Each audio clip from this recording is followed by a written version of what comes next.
지난 1월 둘째 주일부터 저희는 아모스서를 계속 살펴보았습니다.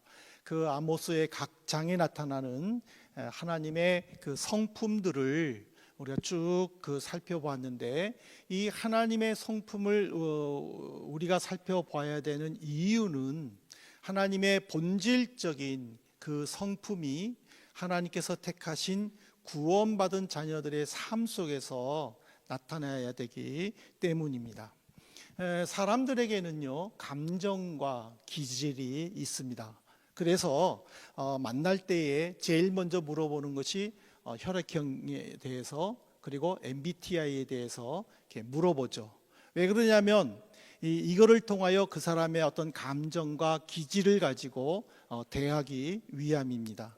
그렇지만은 하나님은 인간이 가진 다양한 감정과 여러 가지 복잡한 그 기질들을 가지신 분이 아니라 변하지 아니한 본질이 있음을 이 아모스서에서는 분명히 나타나 있습니다. 그리고 그 아모스서에 나타난 하나님의 성품의 총 모습에 대해서 히브리서 저자는 1장 3절에 이렇게 증명하고 있습니다. 이는 하나님의 영광의 광채시요 그 본체의 형상이시라. 그의 능력의 말씀으로 만물을 붙드시며 죄를 정결하게 하는 일을 하시고 높은 곳에 계신 지극히 크신 이의 우편에 앉으셨느니라. 근데 이 말씀이 문맥상으로는 예수님의 성품에 대해서 얘기하신 것입니다. 그렇지만은 이 예수님의 성품을 통하여 하나님의 영원한 본질, 그 영원한 본질이 예수님과 똑같다라는 것을 우리에게 말해주고 있습니다. 여기에 보면은 이제 영광이라는 단어가 나오는데, 이 영광이라는 것은 하나님의 위엄 또는 하나님의 권위를 나타내는 표현입니다. 이것이 예수님과 동일하다, 그러므로 예수님과 하나님은 한 분이다라는 것을 우리는 알 수 있죠. 이 영광과 위엄이 바로 택한 백성들과 함께 그들의 삶 속에서 나타날 때에 모든 은혜에 풍요하신 그 하나님의 부요가 나타나게 된다는 사실이죠.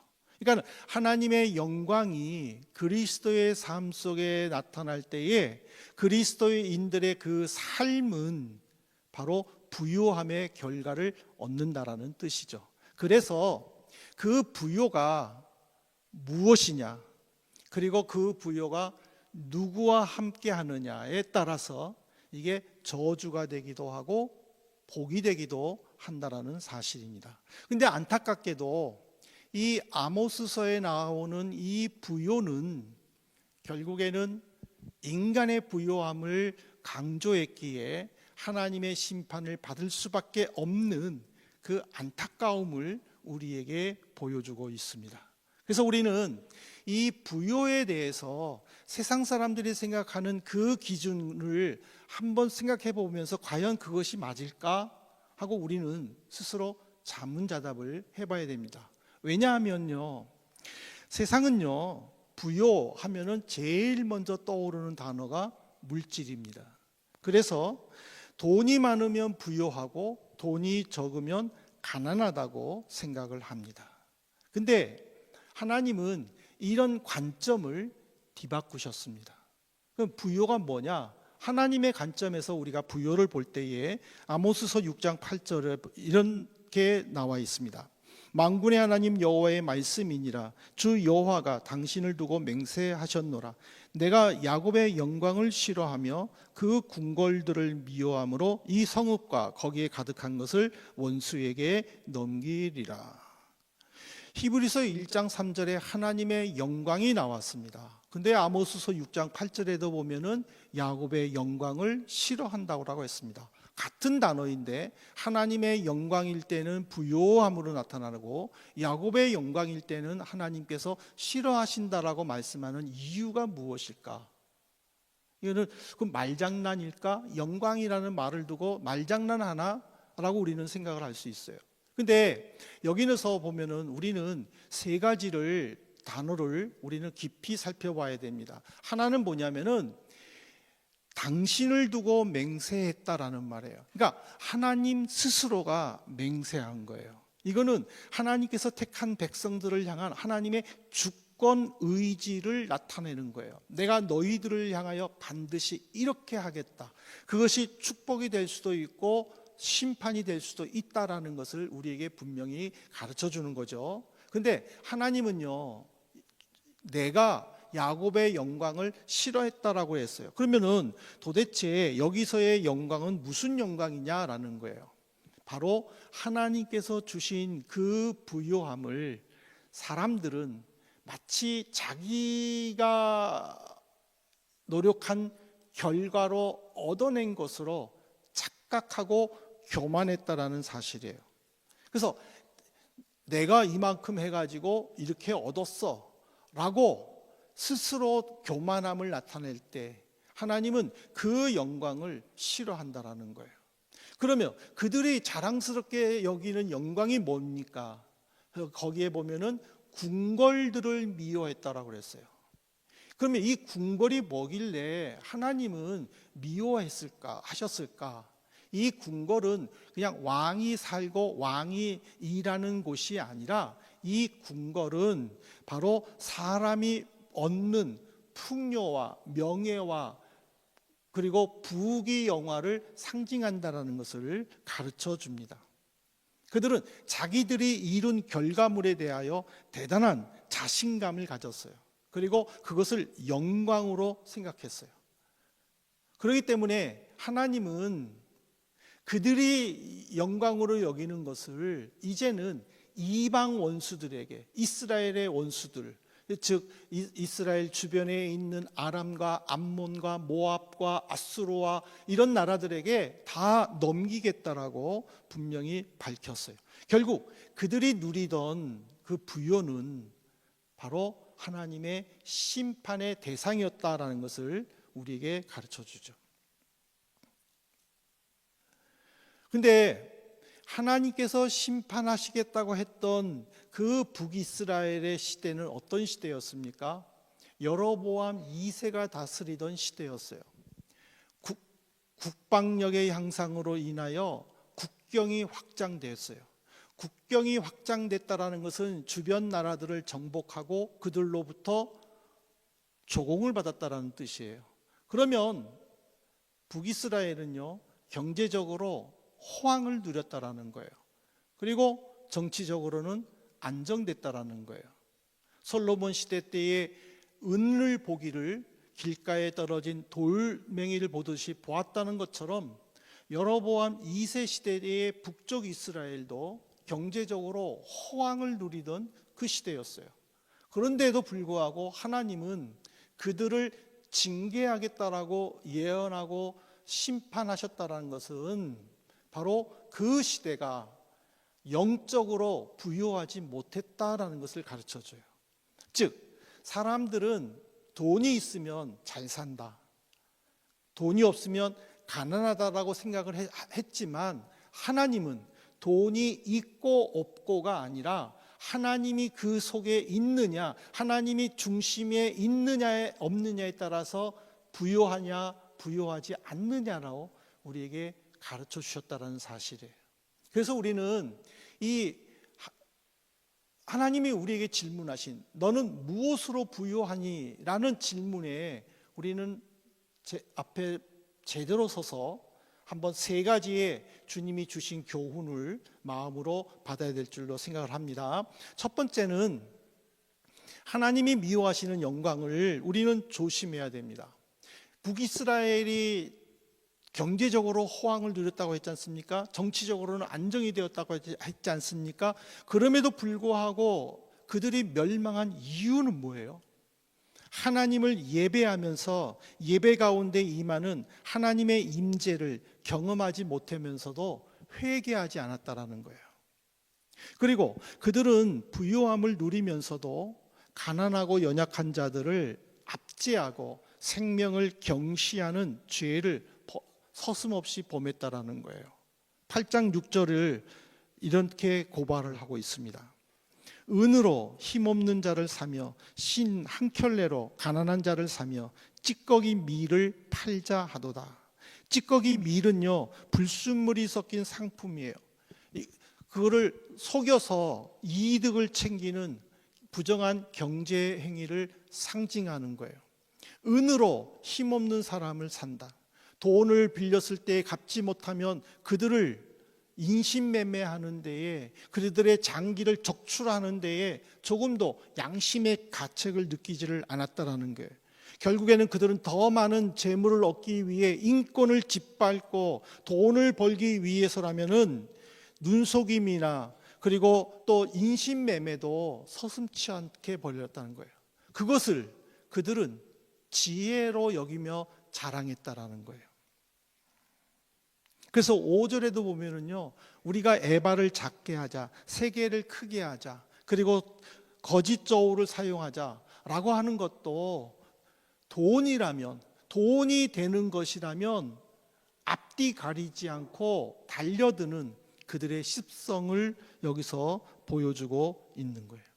결국 그들은 정치적인 안정, 그리고 또 세력 확장, 그로 말미암아 경제적 호황, 그것들이 하나님의 중심이 아니라 인간 중심으로 자기들의 자랑으로 여겼다라는 거예요.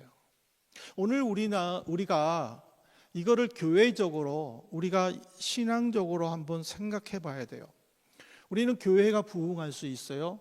그리고 개인적으로도 성공할 수 있어요. 그러나 그 중심에 하나님이 계시지 않는다면 모든 영광은 하나님이 미워할 수밖에 없다라는 사실이에요. 창세기 11장에 보면은 그 바벨탑 사건이 나오지 않습니까? 인간들이 바벨탑을 쌓았지만 그 바벨탑을 하나님이 무너뜨렸잖아요. 하나님이 왜 무너뜨렸습니까? 바벨탑을 쌓은 기본이 뭡니까? 우리가 우리 이름을 내자. 내 이름을 내자라는 거예요. 우리가 이 탑을 쌓아서 하나님의 영광을 선포하자라고 했다면은 그 바벨탑은 정말 멋지게 지어졌을 겁니다. 그러나 우리가 이 탑을 쌓아서 우리 안에서 우리끼리 모이자, 우리가 우리의 이름을 내자, 그 교만함 때문에 하나님은 그 탑을 무너뜨리셨다는 사실이에요. 그러므로 우리는 이 바벨탑 사건과 그리고 아모스 8장의 이 사건을 통해서 정말 내가 무엇을 위하여 영광을 추구할 것인가, 내가 무엇을 위하여 부요함을 추구할 것인가를 우리는 한번 깊이 생각해 봐야 할 것입니다. 두 번째로는 하나님은 이 아모스를 통해서요, 생명이 없는 번영은 허무하다라는 것을 가르쳐 주십니다. 우리는 가끔 이런 말을 종종 하거나 듣습니다. 아, 살만하니 어려움이 찾아온다. 이제 좀 살만하니까 아이고 이렇게 힘든 일이 찾아오네 라는 말을 종종 하거나 주변에서 하는 말을 듣습니다. 왜냐하면 돈을 벌기 위해 힘쓰고 애썼지만은 그것을 누리지 못함에 대한 탄식이죠. 근데 고난에도 하나님의 뜻이 있다는 것을 우리가 믿는다면은 우리는 한 번쯤은 내가 돈을 벌기 위해 어떤 일들을 행했는가를 우리는 한번 뒤돌아봐야 될 것입니다. 왜냐하면 아모스 선지자가 그것을 우리에게 가르쳐 줬기 때문입니다. 아모스서 6장 10절에 보십시오. 죽은 사람의 친척 곧 그 시체를 불사를 짜가 그 뼈를 집 밖으로 가져갈 때에 그 집 깊숙한 곳에 있는 자에게 묻기를 아직 더이 있느냐 하면 대답하기를 없다 하리니 그가 또 말하기를 잠잠하라 우리가 여호와의 이름을 부르지 못할 것이라 하리라. 일반적으로 고대 이스라엘에서는요, 시체 화장을 금지했습니다. 하나님이 주신 이 육신을 화장하는 것은 하나님을 대항하는 것이라고 해서 그들은 24시간 안에, 죽은 지 24시간 안에 매장하는 것을 원칙으로 하고 있습니다. 그래서 지금도 중동에서는요, 그 24시간 안에 매장하고 그리고 관을 짜지 않습니다. 그냥 예수님처럼 천에 둘둘 말아가지고 그냥 매장을 합니다. 왜냐하면 그 상태로 하나님께 간다라는 그 사상을 가지고 있기 때문에. 그렇기 때문에 이 화장을 한다, 시체를 불태운다라는 것은요, 전쟁이나 전염병으로 인하여 집단 살상됐을 때에 묻을 땅이 없어가지고 그냥 불태우는 것입니다. 그러나 개별적으로 죽은 것에 대해서는 절대 화장은 금지시켰습니다. 근데 지금 그들은 지금 시체를 불태우고 있는 거예요. 그러면서 잠잠하라고 그랬어요. 여호와의 이름을 부르지 못한다라고 그랬어요. 아니, 그전에는 하나님께 화려한 제사를 드리고 또 특별한 악기를 만들어서 하나님을 아름답고 즐거운 마음으로 찬양했던 그들이 어떻게 하나님의 이름을 부르지 못한다라고 그렇게 두려워할까? 왜? 하나님을 즐겁게 불렀던 그들이 왜 주여라는 말조차도 두려워할까? 그들의 번영에는 하나님이 없었기 때문이에요. 그들이 예배드리는 목적도, 그들이 기도하는 목적도 모두 다 개인적인 부요함이었다라는 거예요. 하나님 돈을 허락해 주십시오. 하나님 물질을 주십시오. 하나님 명예를 주십시오. 오로지 그것뿐이야. 하나님이 나에게 주인이 돼 주십시오. 하나님이 나를 인도해 주십시오. 하나님이 내 모든 것들을 사용하여 주의 영광을 위해 사용하게 해 주십시오가 아니에요. 하나님, 내가 자동차가 필요한데 볼보 XC90으로 바꾸려고 하는데 그 돈이 없어요. 주세요. 이런 거예요. 저의 트라움 아우터는 볼보 XC90. 근데 탈 수 있을려나 모르겠지만, 그러니까 우리의 그 기도 자체가 늘 물질에 있다라는 거예요. 우리 아들이 잘 되게 해 주십시오. 우리 아들이 지금 독일 브레멘에서 유학하고 있는데 저들이 정말 세계에 나가서 카네기 홀에서 공연하게 해 주십시오. 그냥 명예, 부귀, 물질에만 기도하고 있다라는 사실이에요. 호세아는 아모스하고 동시대의 사람이라고 제가 말씀했잖아요. 그 호세아도요, 북쪽 이스라엘 사람들에게 이렇게 경고를 해요. 호세아 12장 8절을 보십시오. 에브라임이 말하기를 나는 실로 부자라 내가 재물을 얻었는데 내가 수고한 모든 것 중에서 죄라 할 만한 불의를 내게서 찾아낼 죄가 없으리라 하거니와. 에브라임은 북쪽 이스라엘의 별칭이에요. 그들은 말해요. 나는 부자다라고 그랬어요. 내가 재물을 얻었는데 어떻게 해서 얻었다고요? 내가 수고한 대로 얻었다라는 거예요. 하나님이 주셨다가 아니에요. 내가 수고한 대로. 그런데 그들이 더 의기양양한 게 뭐예요? 내가 얻은 재물에는 죄라고 말한 것이 하나도 없다라고 한 거예요. 지금 은으로 사람들을 샀다라고 그랬지 않습니까? 지금 불순물 섞인 그 밀가루를 팔아가지고 그리고 또 무게를 속여가지고 돈을 벌었다라고 얘기했는데 그들은 나는 죄 안 지었어 라고 얘기했다라는 거예요. 그들이 돈을 벌기 위해서는 하나님이 없었다라는 거예요. 그들은 풍요와 부요함을 누렸지만은 하나님이 주셨다라는 것에 대해서는 전혀 생각하지 않았다라는 거예요. 내가 수고해서 얻었는데 내가 쓰고 싶은 대로 쓴다는데 그런 사상이 강했고 결국에는 하나님이 그들의 번영에서 그들의 풍요함에서 떠나셨다라는 거예요. 결국 그들이 가진 그 부는 하나님의 심판으로 인하여 이방 나라에게 빼앗기는 비참한 신세로 전락했다라는 거예요. 그래서 이거를 통해서 하나님은 우리에게 분명히 말씀하십니다. 생명의 근원은 하나님께 있다. 하나님이 떠난 번영은 결코 지속될 수 없다. 교회도 마찬가지예요. 교회도 부흥할 수 있어요. 개인적으로 성공할 수 있어요. 그러나 개인적으로나 교회적으로 말씀의 생명력이 사라지거나 기도의 눈물이 마르거나 회개가 사라지면 교회나 개인적으로 죽을 수밖에 없는 거예요. 여러분들, 사람들 속에서요, 종종 섭섭함을 표시하잖아요. 나는 누구 때문에 섭섭해, 나는 뭐 때문에 가슴이 아파, 나는 뭐 때문에 더 이상 교제하기가 어려워. 그런 말하는 이유가 뭐예요? 이유가 뭔 것 같아요? 아우, 나는 저 사람하고 말하기가 조금 어려워. 이유가 뭐예요? 내 눈에 눈물이 말랐기 때문에, 내 마음에 하나님의 말씀이 없기 때문에. 우리의 심령이 살아있는지, 내 심령이 아직도 주의 말씀으로 인하여 감격스러워하고 있는지 우리는 점검해 봐야 돼요. 하나님이 있으면 그 안에는 생명이 있어요.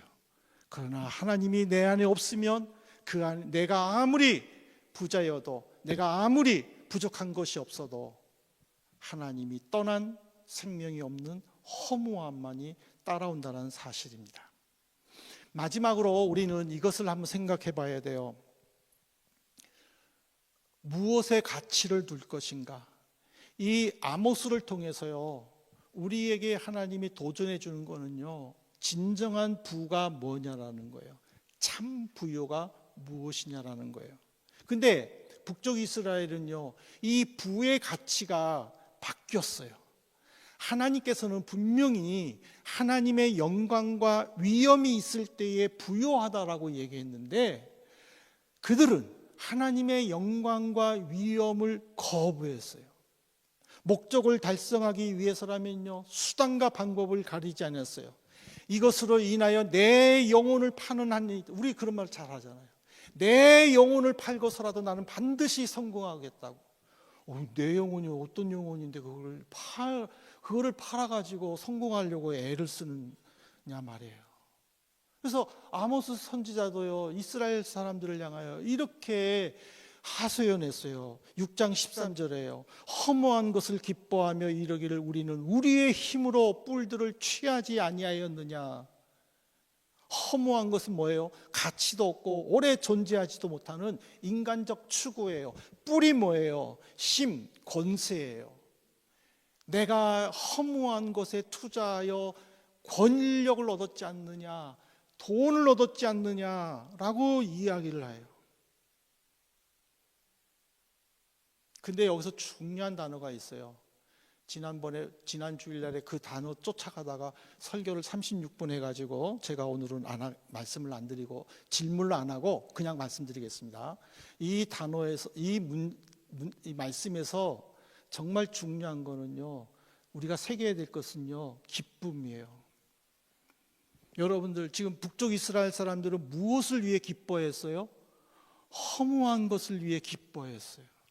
하나님을 위해 기뻐해야 되고, 하나님의 영광으로 인하여, 하나님의 말씀으로 인하여 기쁨에 젖어야 되는 성도들이 허무한 것에, 자기 이름을 나타내는 것에, 또 세상 사람들처럼 돈을 버는 것에 기쁜 거예요. 여러분들, 환율에 따라서 여러분들이 받는 생활비가 바뀌잖아요. 그럴 때 막 기쁘잖아요. 와, 내가 돈을 딱 뽑았는데 환율이 1유로에 1,600원이어서 와, 근데 내일 딱 가보니까 1,700원이. 우와. 네, 그런 걸로 우리가 기뻐해야죠. 예, 기뻐해야죠. 그렇지만 거기에 하나님이 계셨느냐라는 거예요. 하나님이 계셨느냐. 근데 북쪽 이스라엘은요, 하나님이 없는데도 기뻐했다라는 거예요. 그냥 내가 이루었다라는 거예요. 내가 끝냈다라는 거예요. 우리는 흔히 그리스도인이라고 이야기합니다. 그리스도인이라는 것은요, 구별된 자를 말하는 겁니다.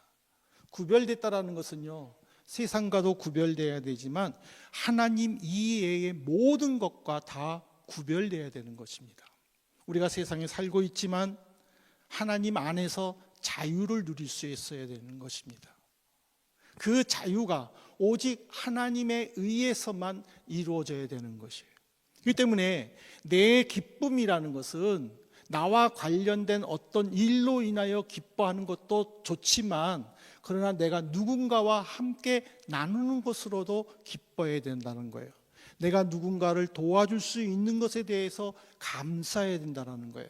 내가 지금 하나님의 이름으로 예배를 드리고 있는 것으로만으로도 우리는 충분히 기뻐해야 되는 거예요. 이것이 바로 북이스라엘의 멸망을 통하여 하나님이 우리에게 주시는 교훈이라는 사실이에요. 그래서 결론적으로 이 아모스를 통해서요, 참 부요는요, 하나님을 아는 지식에 부요해야 하고, 회개에 부요해야 하며, 은혜에 부요하고, 정의와 공의에 부요할 것을 요구했습니다. 그러면 우리는 그 부요함에 어떻게 반응할 것인가를 살펴봐야 돼요. 하나님은요, 나를 더 가까이 하라, 그리고 나를 가져라 라고 얘기를 해요.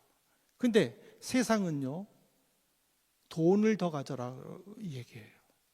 지금 전쟁으로 인해 가지고 세계가 경제적으로 말이 아니잖아요. 이때 중요한 건 뭐예요? 누가 돈을 더 많이 가지고 있느냐가 좌지우지하잖아요. 때문에 우리도 거기에 편승할 수가 있다라는 거예요. 당연히 편승해야죠. 편승해야 되지만은 정말 돈을 버는 목적이 뭐냐라는 거예요. 그냥 나 혼자 잘 먹고 잘 살고 우리 가족이 아무 어려움 없이 사는 것, 그것이 정말 하나님이 원하는 부요함일까를 우리는 생각해 봐야 된다는 사실이죠. 제가 일전에 공동의회 하면서 온라인 헌금에 대해서 말씀을 드렸습니다. 그랬더니 제가 보면서요, 두 가지로 나뉘더라고요. 한쪽은 그나마 온라인 헌금에 동참하셨던 분들이 아예 온라인 헌금을 안 하시더라고요. 그리고 또 한쪽은 온라인 헌금에 동참하는데 은행에서 떼어갈 것을 계산을 해가지고 그게 덧붙여서 온라인 헌금에 동참하신 분들이 계시더라고요. 하나님께 드릴 것을 아끼고 내가 추구해야 될 것, 내가 좋아하는 것을 투자하는 것이 과연 미래를 준비하는 것일까를 저는 생각해 보았습니다. 우리는 더 이상 북이스라엘 백성들처럼 립 서비스만 해서는 안 될 것입니다. 입술로만 하나님을 믿습니다, 하나님 도와주십시오, 하나님의 영광을 나타내겠습니다 말하지 않기를 바랍니다. 만물의 주인이신 하나님을 내가 믿는다면은 그 믿음 앞에 우리는 온전히 헌신하고 신뢰하는 모습을 보여야 합니다. 저는 그래서 결론적으로 역대상 29장 12절을 우리 성도님들께 소개시켜 드리려고 합니다. 이 말씀은 다윗이 성전을 건축하면서 하나님께 물질을 드리고 난 후의 고백입니다. 부, 즉 재물이죠. 귀, 명예를 의미합니다. 부와 귀, 재물과 명예가 주께로 말미암고 또 주는 만물의 주제가 되사 손에 권세와 능력이 있사오니 모든 사람을 크게 하심과 강하게 하심이 주의 손에 있나이다. 크게 하심이라는 것은 명예를 말하는 것이고, 강하게 하심이라는 것은 하나님께서 응답하시어 사용하신다라는 의미를 가지고 있습니다. 다윗은 모든 것이 하나님께로 나왔다라는 것을 믿었습니다. 그리고 그는 그렇게 고백합니다. 오늘 우리가 부요함에 대해서, 너는 무엇에 부요하니라는 이 질문 앞에 우리는 한번 겸손하게 주님과 대화를 나눠봐야 할 것입니다. 내가 무엇을 위해서 이 고생하며 이곳에서 외국 생활과 유학 생활을 하고 있는가를 우리는 한번 진지하게 고민해 봐야 할 것입니다. 제가 오늘 처음으로요. 제가 우리 교회에 있은 지 24년 됐는데 24년 만에 처음으로 종료주일에 검은 넥타이를 매보았습니다. 아마 종료주일에 고난주간을 앞두고 검은 넥타이를 맨 목사는 아마 없을 것 같아요. 근데 갑자기 검은 넥타이를 매고 싶었어요. 고난주간 앞에서 우리는 주님이 나를 위해 죽으셨습니다라고, 우리는 주님을 믿음으로 새 사람이 되었습니다라고 고백은 하지만은 그 고백처럼 우리가 하나님 앞에 온전히 헌신하고 있느냐라는 사실입니다. 내가 성공하는 이유가 무엇일까? 내가 돈을 많이 벌어야 되는 이유가 무엇일까? 내가 이 땅에 사는 동안에 부요함과 풍족함을 누리려고 하는 이유가 무엇일까? 우리는 고민해 봐야 될 것입니다. 하나님이 허락해 주셨음에도 불구하고 내가 수고하여 스스로 교만해진다면 하나님은 슬퍼하지 않겠습니까? 힘들어도 오직 하나님 때문입니다. 하나님 때문에 나는 이것을 견뎌냅니다.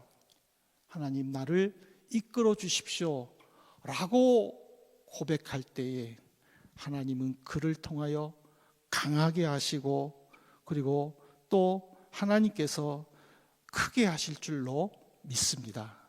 이것을 믿음으로 고백하는 우리 성도님들 되시기를 주님의 이름으로 축복합니다.